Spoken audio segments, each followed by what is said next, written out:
Jadi jangan pakai sosial media untuk debat kusir, untuk posting-posting gak penting. Pakai sosial mediamu untuk jadi mesbah dan juga jadi mimbar.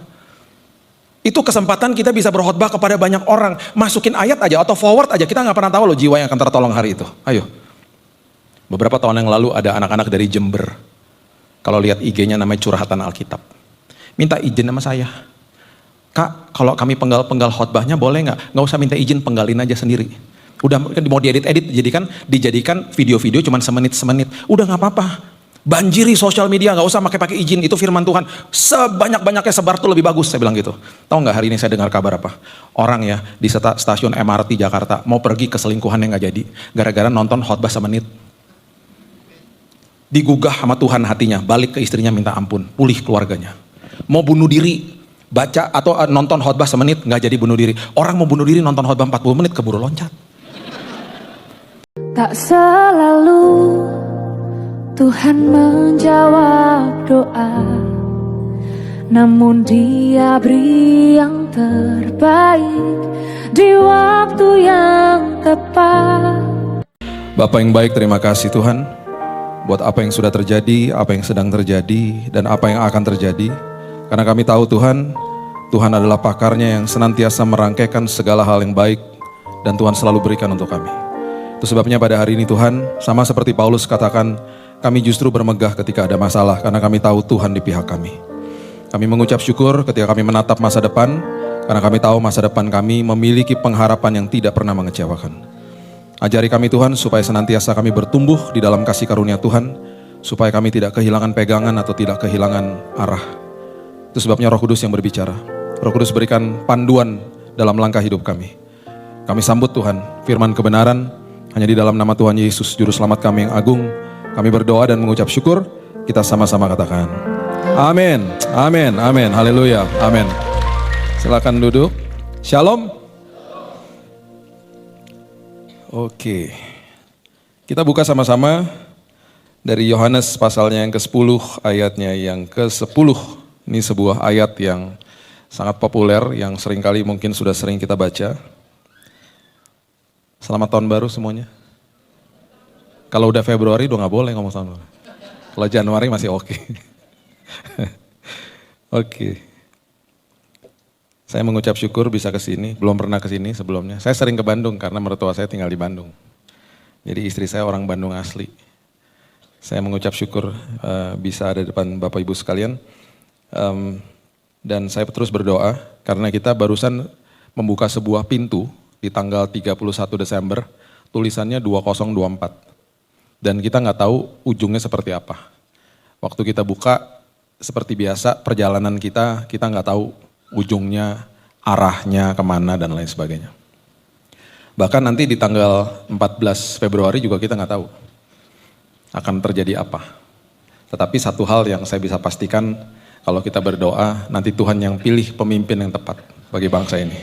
Jadi tugas kita berdoa, minta hikmat Tuhan, jangan debat kusir. Seringkali kita debatnya lebih parah daripada mereka debat di TV. Terus semua orang kalau mau pemilu jadi so tahu, semuanya kayak seolah-olah kenal orang dalam. Hargai opini orang. Terus kalau nggak setuju udah nggak apa-apa, nyantai aja. Sampai pada leave group, ampun deh. Yang udah leave group balik lagi minta maaf ya. Sayangkan hubungan terpecah belah gara-gara berantem, gara-gara ini. Tenang aja, tanggal 14 nanti Tuhan yang pilih. Karena gereja berdoa. Buktinya sekarang sampai hari ini Indonesia jaya dan hebat kok karena Tuhan. Karena anak-anak Tuhan berdoa. Jadi untuk nanti berikutnya ya udah pasti Tuhan tolong lah ya. Jadi tugas kita minta hikmat Tuhan aja ya.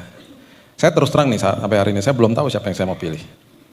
Nanti tanggal 14 saya tahu, nanti Tuhan yang kasih tahu ya. Oke, Yohanes 10 ayat 10. Pencuri datang hanya untuk mencuri dan membunuh dan membinasakan. Aku datang supaya mereka mempunyai hidup dan mempunyai dalam segala kelimpahan. Seringkali yang saya paling gak suka adalah kalau ayat ini mulai dimutilasi dan kemudian dimulai dijelaskan secara salah. Karena dikatakan kelimpahan itu adalah sesuatu yang terlihat di luar. Kelimpahan itu adalah sesuatu yang harta, jabatan, status, ketenaran, dan bahkan uang. Dan ini makin diperparah karena pengajaran seperti begini akhirnya diterima sama jemaat, dan akhirnya banyak orang ikut Tuhan, bertransaksi dengan Tuhan. Tanpa dia sadari Tuhan jadi dewa, bukan jadi Tuhan atas hidupnya. Itu sebabnya banyak orang yang beragama Kristen. Orang Kristennya sedikit. Saya ulang ya, kalau belum ngopi lewat tuh barusan. Orang yang beragama Kristen itu lebih banyak daripada orang Kristen. Orang beragama Kristen itu adalah orang yang terjebak di dalam prinsip agamawi. Dia tidak sadar bahwa kekristenan adalah sebuah hubungan. Yesus datang nggak pernah bawa agama. Dia datang bawa sebuah hubungan yang sangat manis buat manusia. Kita nggak mengecap kemanisan hubungan itu karena kita terjebak di dalam ranah agama. Orang Kristen itu artinya pengikut Kristus. Dia menggali, dia mengejar, dia terus mau tahu hatinya Tuhan Yesus. Hidupnya merdeka. Orang yang terjebak di dalam agama Kristen, dia berpikir kalau saya datang ibadah, selesai doa berkat, ibadah selesai. Betul, ibadah selesai di gedung gereja. Tetapi ketika saya keluar meninggalkan gedung gereja, saya paham yang gerejanya saya, ini gedungnya. Jadi dimanapun saya injak kaki saya, tempat itu berubah jadi tempat ibadah. Karena saya gerejanya. Itu baru pemahaman yang benar. Karena dulu perjanjian lama, semua kalau ketemu Tuhan di sebuah tempat, dimulai dari mesbah, bait Allah 1 dan 2, bahkan sebelumnya ada tabernakel Musa, kemah Daud dan seterusnya. Tiba-tiba di Matius 12, Yesus bilang begini, sebentar lagi ada yang melebihi bait Allah. Mereka bingung, melebihi bait Allah. Ada bait Allah kedua didirikan sama Zerubabel, direnovasi sama Herodes, megahnya luar biasa. Markus 13, dicatat lagi. Yesus keluar dari bait Allah, dia bilang gini, bentar lagi nih semua tembok-temboknya hancur, rontok, dibuang ke bawah. Bapak Ibu kalau ke Israel, di luar tembok Yerusalem tuh masih ada tuh bekas-bekas daripada bait Allah yang kedua. Semua ini dipertajam sama Paulus, tubuhmu adalah bait Roh Kudus. Nah, karena pengertian kita tidak mengerti tentang ini dengan benar, akhirnya waktu kemarin COVID banyak orang mengatakan begini, gereja tutup, bukan, yang tutup gedungnya. Gereja nggak bisa tutup. Karena gerejanya saudara dan saya. Kalau gerejanya adalah ini, tempat ini, kita jadi jagoan kandang. Kita merasa bahwa ibadah selesai di dalam gedung gereja. Akhirnya yang didengungkan untuk jadi garam dunia, terang dunia tidak terlaksana. Tetapi kalau kita paham kita gerejanya, tempat di mana saya injak kaki saya berubah jadi tempat ibadah. Formatnya beda. Saya masuk ke mall nggak bahasa roh di mall. Waktu saya masuk ke mall, dibukain pintu sama satpam, saya bilang begini misalnya, makasih Pak, itu ibadah. Berapa banyak di antara orang yang dibukain pintu nggak pernah bilang terima kasih. Si satpamnya karena udah SOP dia begini-begini aja, makasih. Giliran tiba-tiba saya bilang terima kasih sama dia kaget sendiri, iya Pak. Gitu. Nggak tahu mungkin takut juga ngeliatin bentuk saya kayak begini gitu ya. Petugas toilet coba, dia kan cuma ngangguk-ngangguk, makasih. Saya dalam hati juga suka rasa aneh sih ya. Petugas toilet, abis saya pakai toilet kan saya ngotorin toiletnya dia. Makasih udah dikotorin toilet, seolah-olah gitu ngomongnya. Makasih. Nggak pernah ada yang tegur. Bahkan beberapa kali saya stop, saya kasih tip. Karena di dalam firman Tuhan dikatakan begini, kalau engkau berbuat baik dan orang itu nggak bisa balas, hatimu dibuat berbahagia. Bahagia banget hati saya. Dan nggak perlu juga ada yang tahu kan. Bahagia banget, masuk ke dalam rumah juga gitu. Kenapa? Kalau kita ngerti soal ini, itu namanya hidup kita berkelimpahan soalnya di dalam sini. Kita menerima kebaikan Tuhan, akhirnya kita bisa memberikan yang terbaik. Karena seringkali kita bingung didengungkan dari atas mimbar nih, contoh ya. Seringkali di dalam ibadah-ibadah, di dalam gedung gereja, kita dikasih tahu begini dari atas mimbar. Ayo berikan yang terbaik. Kita mikirnya apa? Nyanyi, dengerin khotbah, nyatet mungkin, kasih persembahan, dengerin pengumuman, perjamuan kudus, pulang, doa berkat, selesai udah. Saya udah berikan yang terbaik. Betul, sah-sah aja. Tapi kalau cuman kita berikan terbaik hanya di tempat ini, kita nggak memberikan terbaik di rumah, kita bukan jadi gereja. Harusnya apa? Gereja tuh adalah kita kan, eklesia, orang-orang yang dipanggil keluar. Fungsinya apa? Jadi garam sama jadi terang. Salah satu fungsi garam, ini contoh aja misalnya.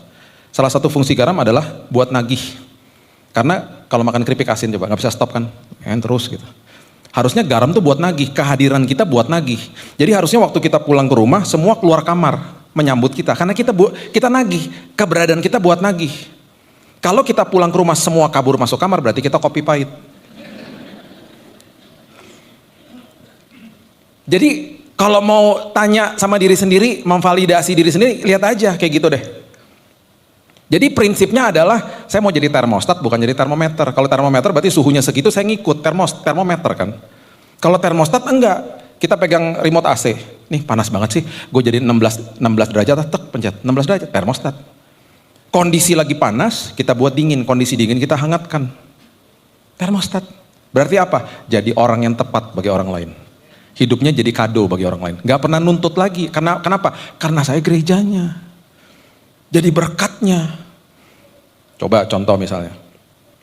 Kita kalau lihat gedung gereja, kotor misalnya. Kita kan gak suka. Ini siapa sih kok gak diberesin sih gitu.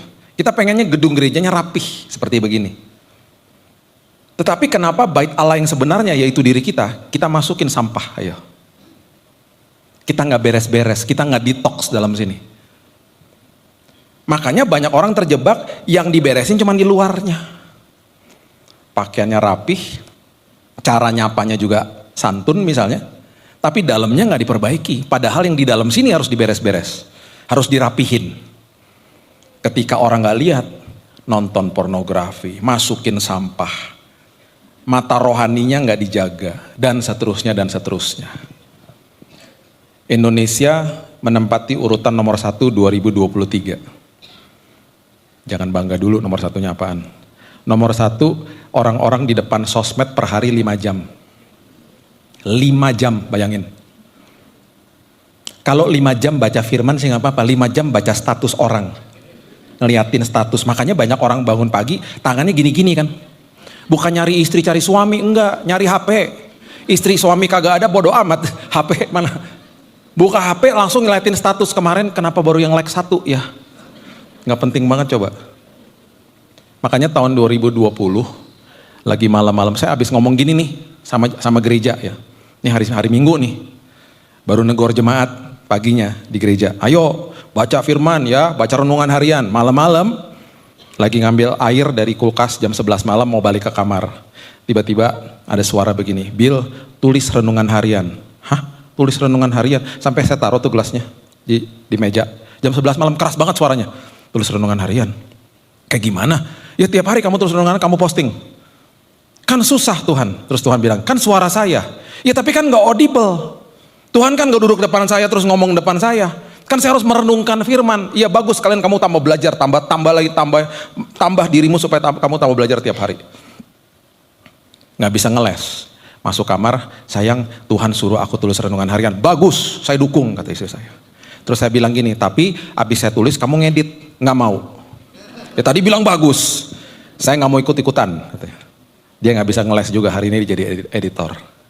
Dari tahun 2020 sampai hari ini udah 1.500 renungan harian saya tulis tiap hari. Dan itu nggak mudah. Kalau mau lihat ada di YouTube, klik bagian community, itu ada tulisannya. Mau di-share, mau dibahas, mau dibagin, terserah. Itu buat jemaat. Gak mudah. Hari-hari seperti begini masih oke lah ya. Hari-hari Minggu coba. Kalau misalnya khotbah 4 kali, 5 kali, sampai kamar, karena kalau di luar kota udah malam, udah jam 9. Itu harus tulis renungan harian, karena sebelum tidur udah harus jadi. Kan Tuhan gak langsung ngomong, direnungin dulu. Ayo. Tahun lalu saya lagi di kota Los Angeles, anak saya baru lulusan, baru selesai, baru wisuda. Tiba-tiba jam 2 siang, kan saya lupa waktu, kan waktunya beda 12-14 jam gitu. Anak saya bilang gini, Dedi, bentar lagi Indonesia jam 6 pagi, renungan harian udah selesai nggak? Oh Tuhan, jam 2 siang tuh, ini sejam lagi jam 3 waktu sana tuh jam 6 pagi di sini. Itu jam 2 siang kita lagi pergi mau makan siang. Karena renungan harian belum dibuat, saya duduk di trotoar buat renungan harian. Tuhan buruan ngomong, saya kelaparan Tuhan. Itu suka dukanya. Nulis renungan harian, tetapi gak apa-apa Tuhan, yang penting saya mau banjiri. Kenapa? Karena itu platform, itu mesbah bagi saya. Jadi jangan pakai sosial media untuk debat kusir, untuk posting-posting gak penting. Pakai sosial mediamu untuk jadi mesbah dan juga jadi mimbar. Itu kesempatan kita bisa berkhotbah kepada banyak orang. Masukin ayat aja atau forward aja, kita gak pernah tahu loh jiwa yang akan tertolong hari itu. Ayo. Beberapa tahun yang lalu ada anak-anak dari Jember. Kalau lihat IG-nya namanya Curhatan Alkitab. Minta izin sama saya. Kak, kalau kami penggal-penggal khotbahnya boleh nggak? Nggak usah minta izin, penggalin aja sendiri. Udah mau diedit-edit, dijadikan video-video cuman semenit. Udah nggak apa-apa. Banjiri sosial media, nggak usah pakai izin, itu firman Tuhan. Sebanyak-banyaknya sebar tuh lebih bagus, saya bilang gitu. Tahu nggak hari ini saya dengar kabar apa? Orang ya di stasiun MRT Jakarta mau pergi ke selingkuhan yang nggak jadi, gara-gara nonton khotbah semenit. Digugah sama Tuhan hatinya, balik ke istrinya minta ampun, pulih keluarganya. Mau bunuh diri, baca atau nonton khotbah semenit nggak jadi bunuh diri. Orang mau bunuh diri nonton khotbah 40 menit keburu loncat. Lama amat di khotbah, tuh loncat udah. Isinya teologi semua loncat. Ini gara-gara semenit-semenit kita nggak pernah tahu. Nanti Bapak Ibu di surga dibilangin gini sama Tuhan, kamu tahu nggak hari itu pas kamu lagi posting cuma 1 ayat, itu orangnya bertobat, rumahnya nggak jauh dari kamu tuh di situ. Tuhan yang kasih tahu nantinya. Kenapa? Karena kita lakukan itu karena di dalam sini kelimpahan. Kalau kelimpahannya di luar percuma, yang terjadi hedonisme di mana-mana. Kalau kelimpahannya di dalam sini karena kita sadar ini bait Allah, kita bersih-bersih di dalam sini. Akhirnya kelimpahannya dikasih apa? Damai sejahtera, sukacita, hikmat, pertumbuhan rohani. Bahkan Petrus mengatakan begini, supaya kamu tidak tersesat dan kehilangan pegangan, bertumbuhlah di dalam kasih karunia. Gak ada Injil kemakmuran, kasih karunia dan pengenalan akan Tuhan. Bukan di dalam agama Kristen. Itu sebabnya saya selalu, prinsip saya begini, saya menghormati agama Kristen, hormati tata ibadah, sinode denominasi hamba Tuhan, tetapi jangan dikultuskan, kejar Yesusnya. Jangan kultuskan hamba Tuhan, jangan mentang-mentang orang berdiri di atas mimbar sini, semua yang atas sini berarti lebih dekat sama Tuhan, karena kita tempatnya di atas. Jangan. Ada kemungkinan yang dekat sama Tuhan duduk di situ, yang di sini dosanya belum ketahuan aja. Jadi jangan kultuskan hamba Tuhan, jangan dikit-dikit minta doain dong gitu. Minta doain nggak apa-apa, nggak masalah, saya juga butuh didoakan. Ya tapi jangan dikit, tolong doain dong Pak, kenapa? Anak saya cepat kuliah. Ya doa aja sendiri. Pak doain dong Pak, kenapa? Biar anak saya cepat dapat jodoh. Ini yang paling parah ya. Udah mau boarding. Di pintu boarding 3 orang lagi tuh saya kasih boarding pass. Tiba-tiba dong. Pastor Billy, iya. Boleh doain? Doain. Sekarang? Iya. Di mana? Di sini. Mau boarding loh. Sini. Terus saya tanya, saya pikir penting banget, doain apa? Nggak tahu, terserah pastor aja. Ya ampun. Saya pikir emergency, saya mau berobat, pastor saya lagi sakit apa? Terserah aja. Ya ampun, ya kita berdoa lah. Maksudnya gini loh, tapi by the way lama-lama saya charge ya. Saya kadang-kadang ngerasa kayak dukun tuh nggak? Doain dong gitu. Gini loh, kita nih punya roh yang membangkitkan Kristus di dalam kita sama loh. Jadi kekuatan kuasa tuh yang Tuhan berikan tuh sama kita porsinya. Sekarang kita mau aktifkan atau tidak, itu aja. Jadi jangan pernah berpikir bahwa yang berdiri di mimbar lebih besar kuasa dari saya. Enggak, sama aja. Kita kakak beradik di dalam keluarga besar Allah, bapaknya satu. Jadi konyol banget kalau misalnya adik saya datang ke saya ngomong gini, Bil, bilangin sama papa mama dong, aku pengen banget makan roti yang aku suka itu, tolong beliin dong gitu. Yang ngomong aja sendiri, terus dia bilang apa? Enggak kan kamu lebih deket sama orang tua. Itu kayak gitu tuh. Jadi jangan mengkutuskan orang. Saya nih ya, hanya penyampai kabar keselamatan sama kabar baik, that's it. Bukan mediator, mediatornya Yesus. Berdoa di dalam nama Tuhan Yesus ada kuasa. Tuhan yang menyembuhkan saya dari kanker adalah Tuhan yang sanggup menyembuhkan siapapun yang sedang sakit. Karena Bapa kita sama. Nah itu sebabnya malam hari ini saya mau bagikan ini loh. Kita masuk ke dalam tahun yang baru kan. Kita gak bisa lihat ujungnya seperti apa. Kita gak bisa berjalan kalau ikut Tuhan dengan mata jasmani, gak bisa. Kita harus sadar bahwa tiap hari Tuhan bukain mata rohani saya. Supaya saya melihat keindahan Tuhan. Itu maksudnya. Nah masalahnya adalah kita akan terus terpengaruh sama mata jasmani. Ada seorang bapak-bapak buta. Diantar ke panti jompo sama keluarganya. Digandeng sama petugasnya. Diajak jalan ke kamarnya dia. Kan buta soalnya. Selama perjalanan si petugas ngomong gini, Om, kamarnya Om bagus banget. Kalau nanti dibuka jendelanya Om, itu ada danau depannya. Udah gitu kamarnya Om dicat pakai warna pastel. Bagus kamarnya Om. Si Om lagi jalan ngomong gini, oh iya ya bagus ya gitu. Lah Om, kan kita belum nyampe di kamar. Kok Om udah bisa bilang bagus? Mau nyampe di kamar atau belum kan saya nggak bisa lihat. Gimana sih? Saya bisa bilang bagus karena saya lagi ngebayangin apa yang kamu barusan ceritakan kepada saya. Saya lagi bayangin di sini sama di hati saya. Iya bagus. Harusnya hari ini kita menatap masa depan, kita bilang apa? Tuhan, masa depanku indah. Berdasarkan firman Tuhan. Janji firman Tuhan yang ada 7.000 lebih yang diberikan bagi saya. Masa depanku indah Tuhan. Bersama Tuhan. Harusnya gitu. Mulai melatih supaya mata rohaninya dibuka tiap hari. Ketika mata rohaninya dibuka, akhirnya kita bisa lihat hal-hal kecil yang ada di samping kanan kiri kita tiba-tiba jadi indah. Saya waktu di kamar rumah sakit saya bilang ini, Tuhan bukain mata rohani saya supaya saya lihat kebaikan Tuhan dari hal-hal kecil yang ada di sekitar saya. Tiba-tiba kelihatan, dibukain satu-satu. Dan itu yang terindah akhirnya. Bisa lihat kemuliaan Tuhan dari hal-hal kecil. Seorang pemain biola namanya Joshua Bell. Dia hebat main biola kalau konser jutaan. Satu hari di sebuah kota di Amerika, dia iseng-iseng di pagi hari, dia pakai topi, dia turun ke stasiun kereta di bawah tanah. Dia main biolanya. Biolanya dari tahun 1700, makanya konsernya mahal. Orang mau lihat biolanya, mau lihat dia jago banget main biolanya. Dia katakan apa? Orang lalu lalang di depannya dia. Ribuan turun naik kereta, gak ada yang tahu itu dia. Tiba-tiba ada satu orang ibu yang perhatikan terus mulai begini. Joshua, iya. Dia nonton konser Joshua Bell 45 menit gratis. Karena dia tahu itu siapa. Dia kasih tip $20. Seringkali ya, karena kita terkesima sama masalah dan lain sebagainya, kita gak sadar Tuhan selalu hadir. Dia selalu ada dan tidak pernah sedetik pun dia tinggalkan kita. Makanya mulai keluar kata-kata bersungut-sungut. Kenapa Tuhan gak dengar? Kenapa Tuhan gak jawab? Kenapa Tuhan tidak ada dan lain sebagainya? Padahal dia selalu ada. Dan dia selalu gandeng tangan kita. Bukannya berarti kita bebas dari badai. Enggak, semua kita kena badai.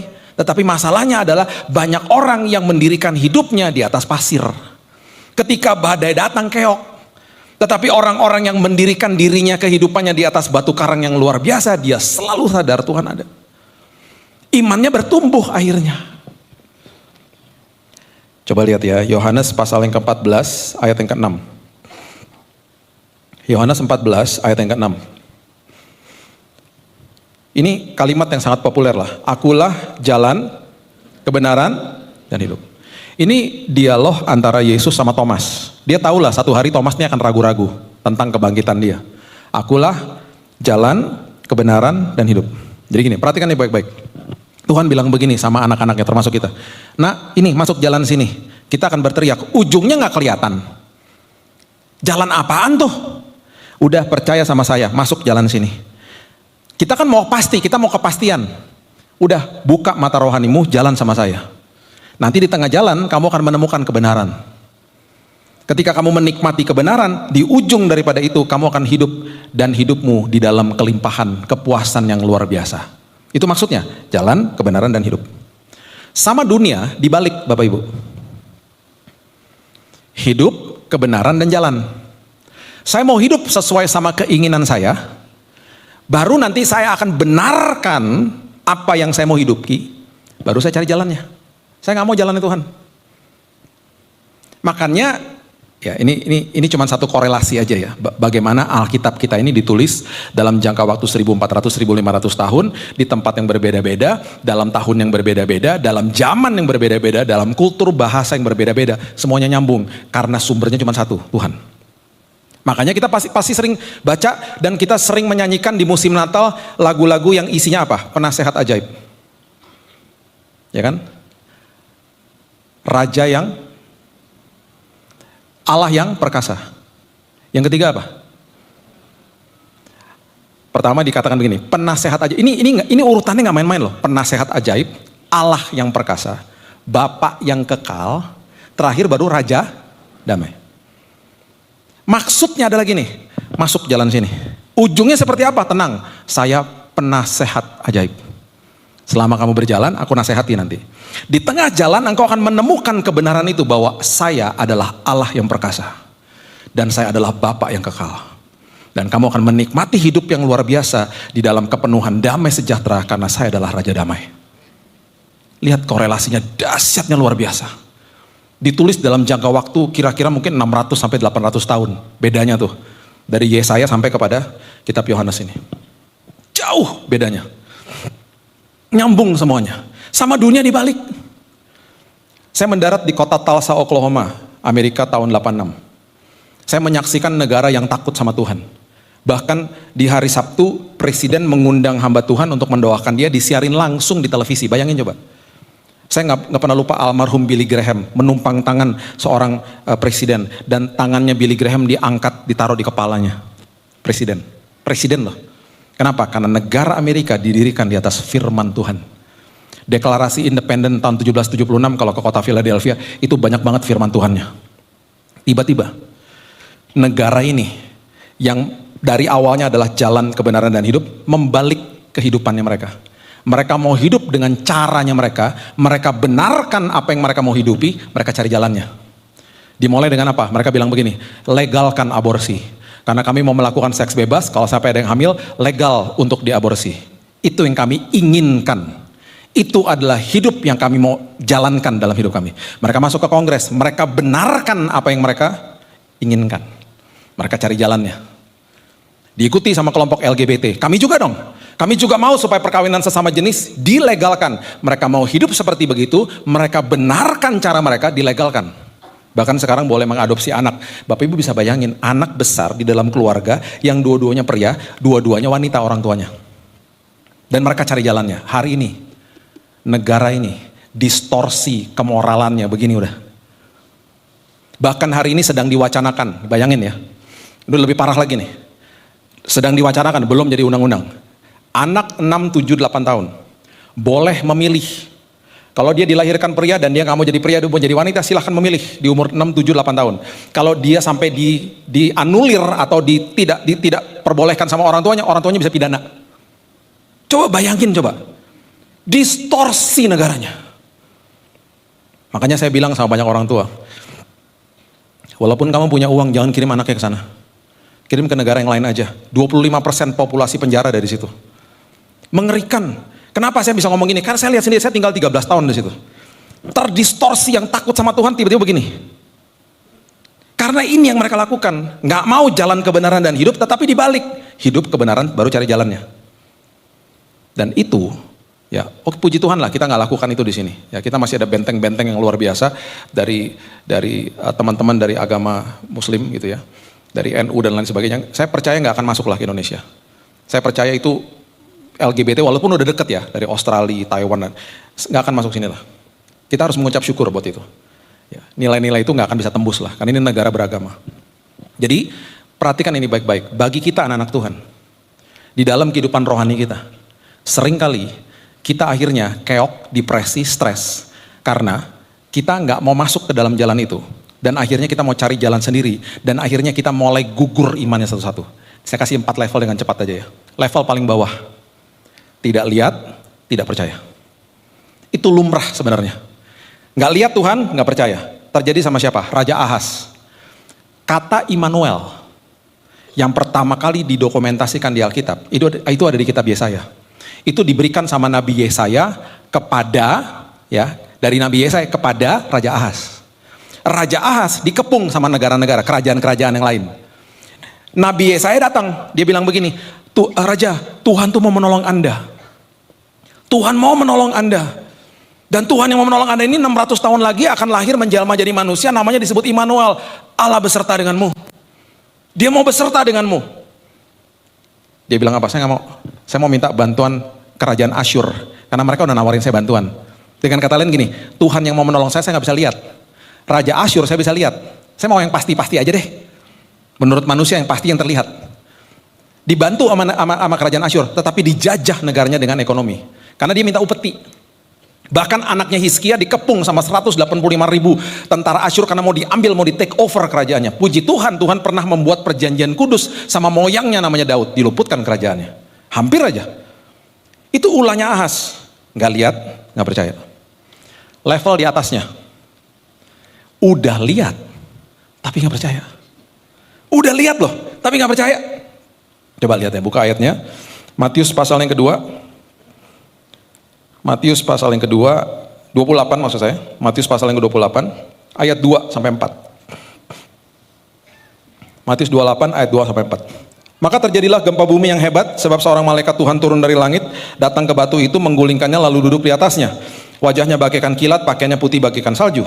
Dan penjaga-penjaga itu gentar ketakutan dan menjadi seperti orang-orang mati.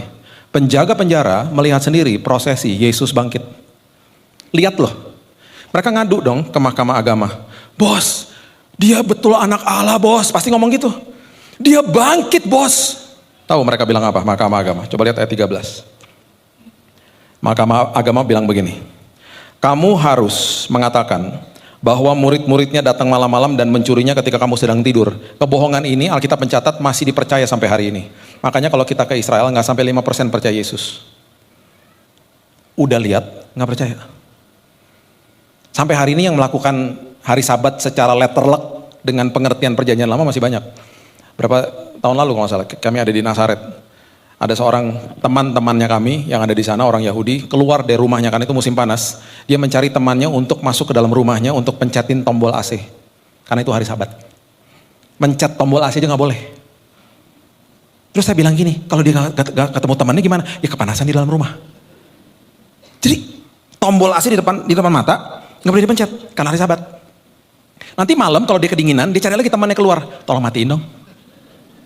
Kalau masuk ke lift, semua tombol udah nyala, karena nggak boleh pencet tombol lift. Jadi semua lantai berhenti. Itu dilakukan sampai hari ini.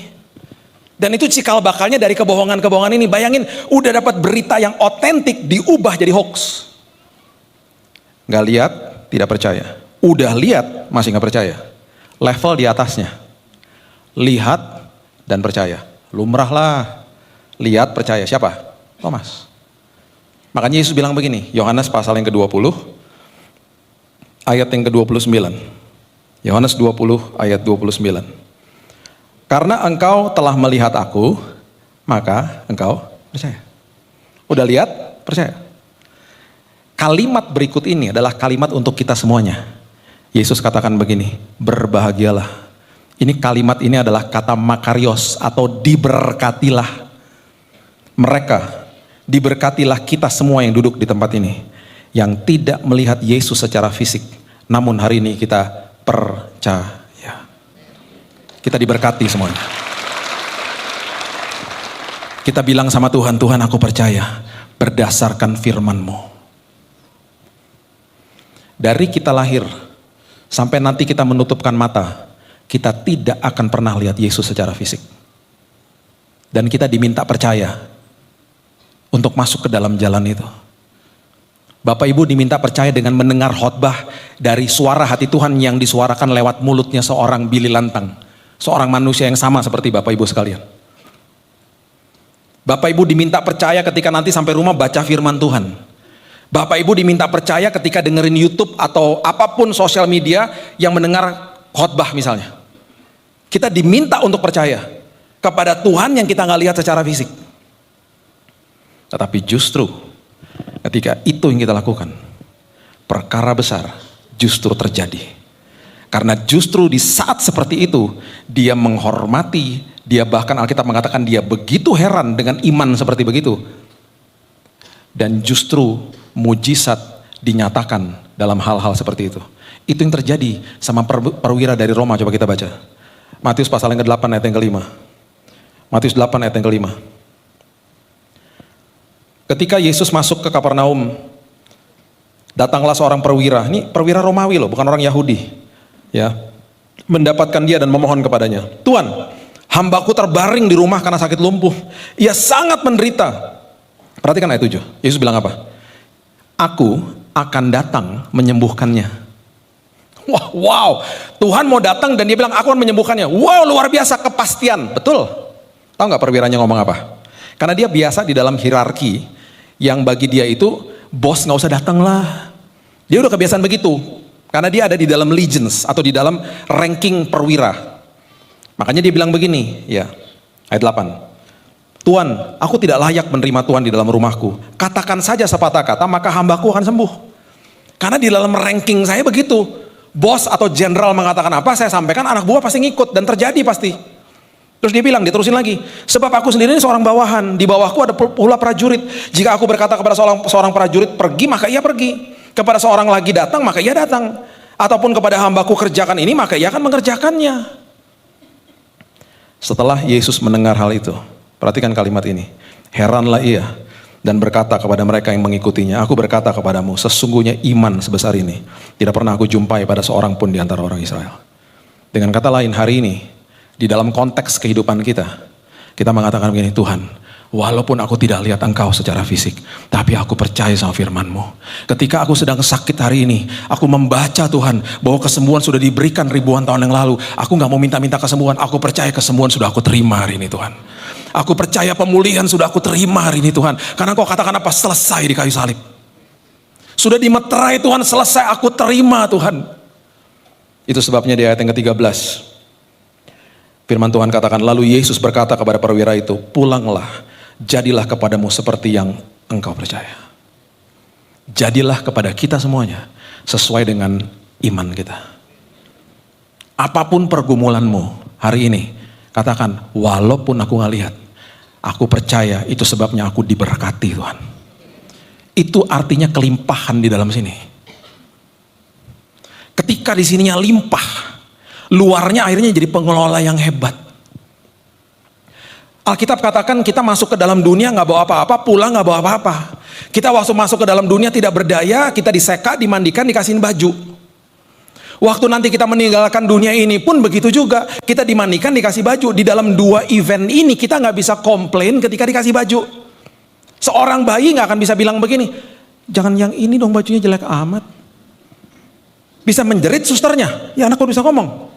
Yang paling, oh tapi oke lah itu masih mendingan lah ya. Yang lebih parah kalau udah meninggal. Dimandikan, dikasih baju, tiba-tiba gini. Jasnya ganti bisa gak?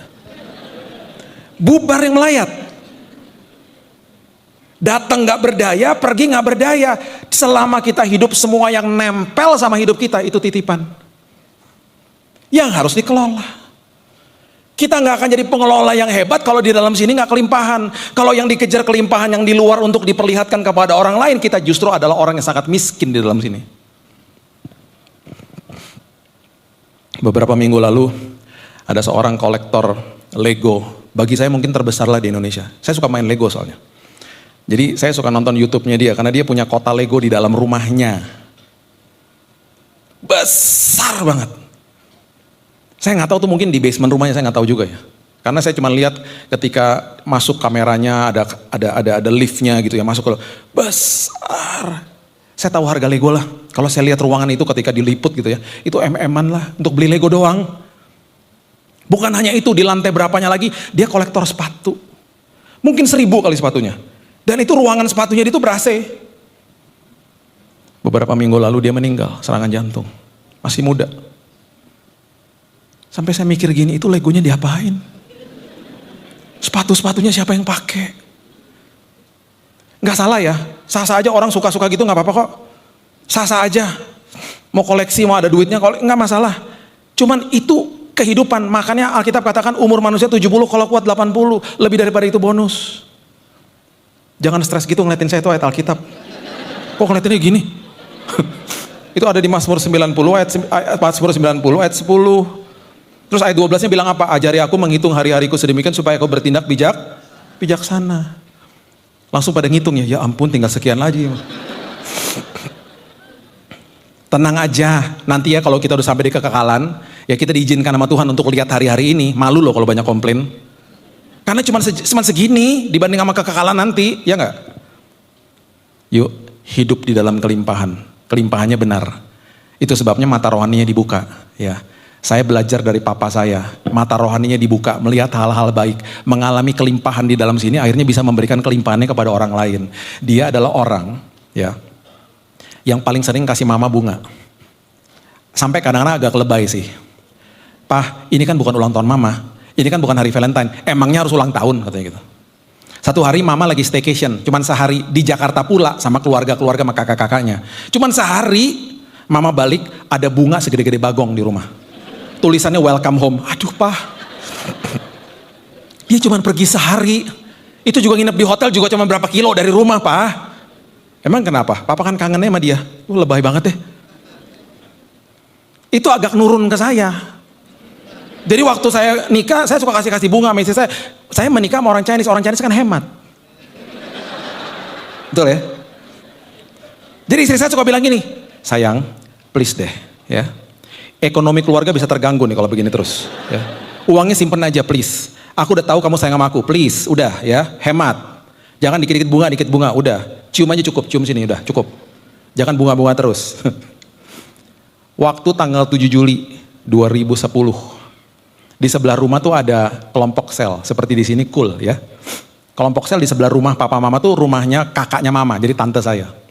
Setiap hari Rabu malam, jam 7 tuh ada kelompok sel di situ. Setengah 7 si papa nganterin mama ke depan. Papa bilang gini, mereka ngomongnya Belanda ya.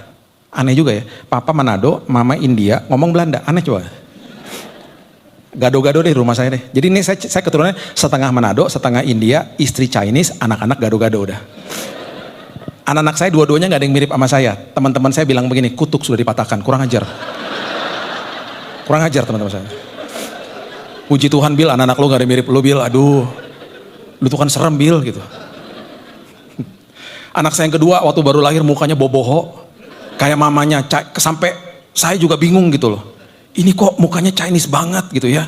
Sipit putih gitu. Saya berdoa dong tumpang tangan, Tuhan. Biasanya Tuhan kalau masih kecil gak apa-apa lah begini. Nanti kalau udah gedean kan bisa berubah Tuhan mukanya. Bisa gitu ya anak-anak ya.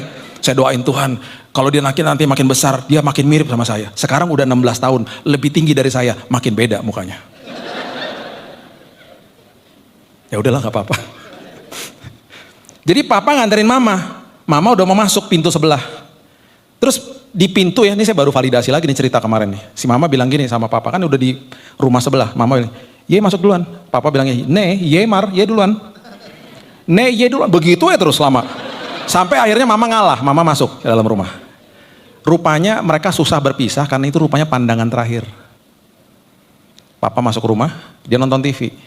Jam 7 malam, dia lagi nonton TV sama cucu. Bahkan dia gak ikut kelompok sel karena ada cucunya datang. Sama adik saya. Lagi nonton TV, jam 7 malam, dia dipanggil pulang Tuhan selamanya. Dan cara dia pergi sangat indah. Dia cuma menundukkan kepala seperti begini. Dan dia pergi selamanya. Adik saya gak tahu, dipikir papa tidur. Udah 15 menit begini, Pak, gubrak jatuh. Saya lagi on the way ke ulang tahun anak saya. Saya udah gak ketemu lagi. Sepanjang hari, kami semuanya ditelepon sama dia. Cuman ditanya apa kabar, rupanya mau pamitan. Waktu saya kehilangan, by the way saya kehilangan sahabat. Ini adalah orang yang saya gak pernah lihat stres dalam hidupnya. Selalu tersenyum tiap hari. Penuh kelimpahan di dalam sini. Dia orang kaya bagi saya. Karena kelimpahannya di dalam sini. Waktu dia meninggal, yang datang ke rumah, tukang bakso, tukang pos, abang siomay, sama abang becak. Semuanya bilang begini, Pak, Bu, ngomong sama mama, ngomong sama saya, ini orang baik. Dia yang memperkenalkan saya sama Yesus. Hebat. Tukang siomay ya datang ke situ. Karena waktu dulu tukang siomay ini pernah diajak ngobrol sama dia. Tukang siomay kalau jualan di kompleks saya itu antara jam 4 sampai jam 8 malam. Jadi gak lama waktunya. Diajakin ngobrol sampai 2 jam. Gak jualan dong. Papa merasa bersalah. Mas, gak jualan loh ngobrol terus di sini. Iya om, gimana ya om? Saya juga suka ngobrol sama om, katanya gitu. Ya udah deh, saya beli semua deh.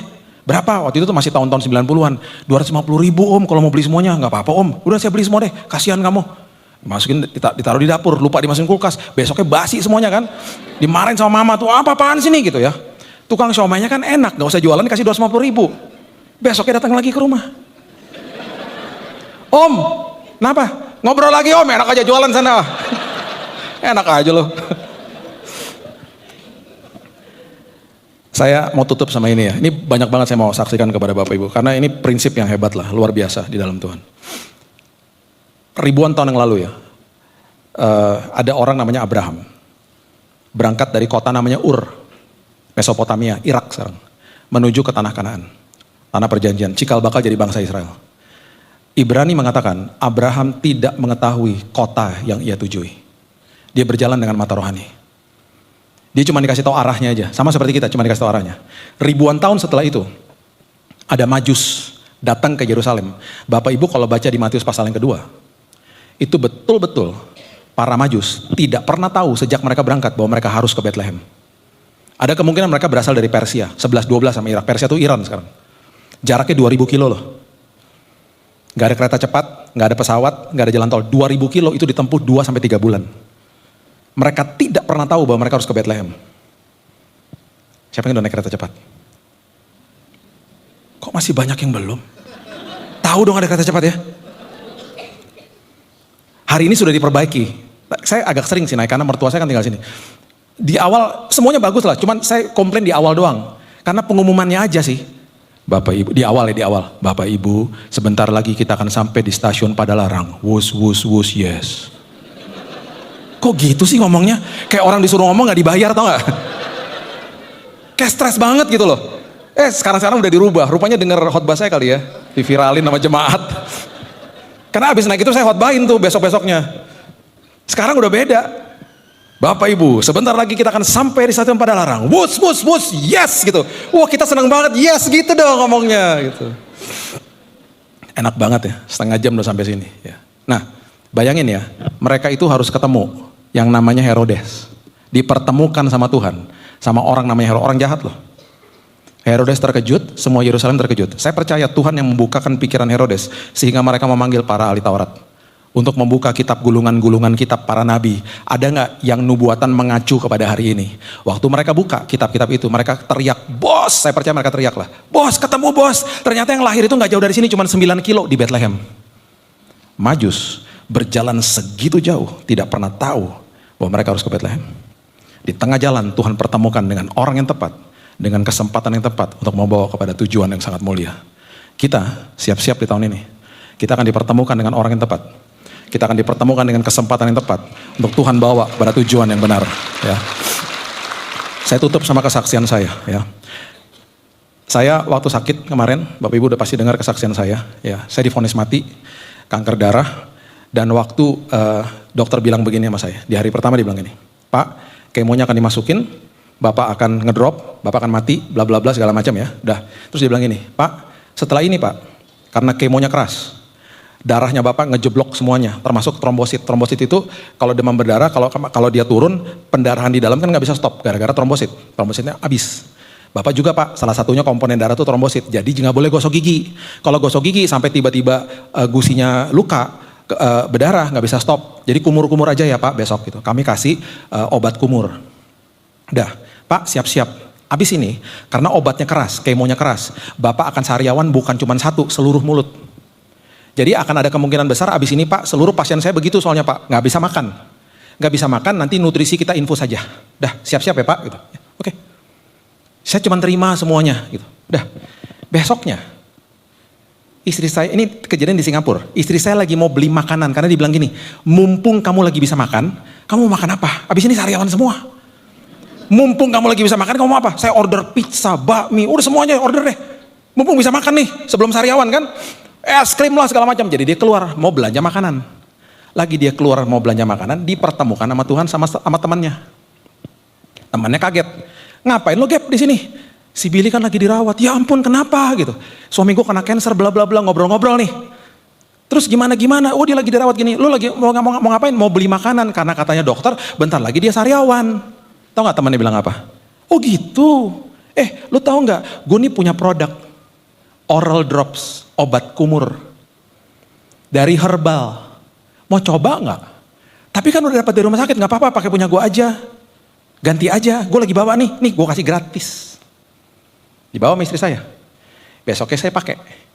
Dari hari itu, berapa tahun lalu tuh? 5 tahun lalu ya, sampai sekarang. Saya pakai tiap hari. Saya tidak pernah sariawan.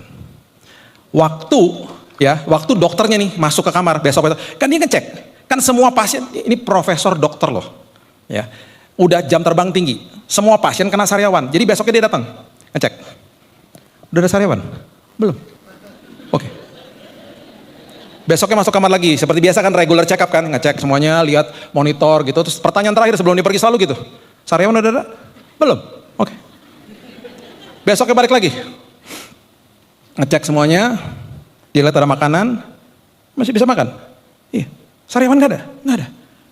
Saat itu dia nggak percaya. Coba ke mulut. Disenter sama dia. Kok nggak ada? Ya nggak ada lah. Kok nggak ada? Ya jangan sampai ada lah. Ini kok bisa nggak ada? Saya kasih tunjuk. Ini dok, saya dikasih sama teman saya. Wah ini bagus banget. Saya nggak pernah lihat nih kayak begini. Saya pakai itu. Saya nggak pernah sariawan satu pun nggak ada. Saya makan begitu lahap. Dan katanya dokter, salah satu pemulihan saya karena saya makan begitu banyak. Kenapa? Karena di saat yang genting, ketika kita berjalan dengan mata rohani dan dengan ucapan syukur, Tuhan pertemukan dengan orang yang tepat, kesempatan yang tepat. Karena Tuhan memelihara hidup kita. Gak usah takut masuk ke dalam tahun yang baru. Doa saya, Bapak Ibu mengalami Tuhan. Di ujung tahun ini kita akan sampai di ujung dengan selamat, dengan aman, dengan nyaman. Karena kita berjalan bersama Raja Damai. Amin. Berikan tepuk tangan kita untuk Tuhan kita. Bapak yang baik, terima kasih buat hari ini. Kami mengucap syukur buat kebaikan Tuhan. Tuhan dahsyat, Tuhan indah, Tuhan luar biasa. Penasehat ajaib, Allah yang perkasa, Bapa yang kekal, Raja Damai. Itu sebabnya Tuhan, kami mau mengambil jalan itu. Untuk menemui kebenaran itu.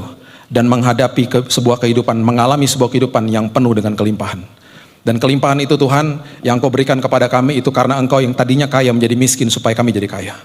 Dan itu sebabnya hari ini Tuhan, kami begitu mengucap syukur, walaupun kami gak bisa lihat, namun kami percaya, dan kami adalah orang-orang yang diberkati Tuhan. Kami akan mengalami mujizat-Mu, kami akan mengalami lawatan-Mu ya Tuhan. Kami akan mengalami Tuhan pengalaman yang indah dengan Tuhan, dan hidup kami akan penuh dengan kesaksian. Dan itu sebabnya Tuhan hari ini kami mengucap syukur, karena Tuhan sudah membukakan mata rohani kami. Terima kasih Bapak yang baik, meteraikan firman ini karena kami juga sudah dimeteraikan oleh Roh Kudus. Hanya di dalam nama Tuhan Yesus kami sudah berdoa dan mengucap syukur. Kita sama-sama katakan amin. Tuhan berkati. Tak selalu Tuhan menjawab doa, namun Dia beri yang terbaik di waktu yang tepat.